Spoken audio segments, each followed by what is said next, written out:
जय मसीह मण्डल परिवार म हजुरको माझमा फेरि पनि आज यसैयाको पुस्तकबाट एउटा सानो बाइबलको खण्डहरू लिएर आएको छु। यहाँनिर यसैयाको 61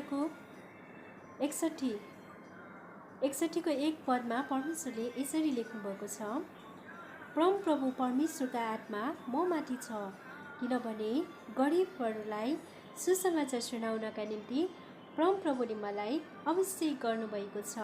आमेन। वाउ, कति राम्रो है। उहाँले चाहिँ हामीलाई अभिषेक गर्नुभएको रहेछ। यो वचनले भन्दछ, म तिमीहरूलाई अभिषेक गर्नेछु। साँच्चै नै उहाँले हामीले अभिषेक गर्नुभएको छ। त्यसै कारणले आज हामी चुप लाएर बस्नु हुँदैन। परमेश्वरलाई प्रार्थना गरेर उहाँको सुसमाचारहरू सुनाउन हामी अगाडि बढ्नुपर्छ। आमेन। हस्त। जय मसीह मण्डल परिवार म हजुरको माझमा फेरि पनि आज यसैयाको पुस्तकबाट एउटा सानो बाइबलको खण्डहरू लिएर आएको छु। यहाँनिर यसैयाको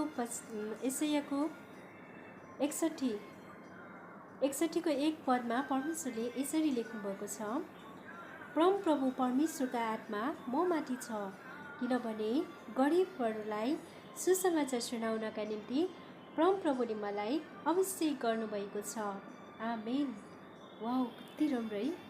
उहाँले चाहिँ हामीलाई अभिषेक गर्नुभएको रहेछ। यो वचनले भन्दछ, म तिमीहरूलाई अभिषेक गर्नेछु। साँच्चै नै उहाँले हामीले अभिषेक गर्नुभएको छ। त्यसै कारणले आज हामी चुप लाएर बस्नु हुँदैन।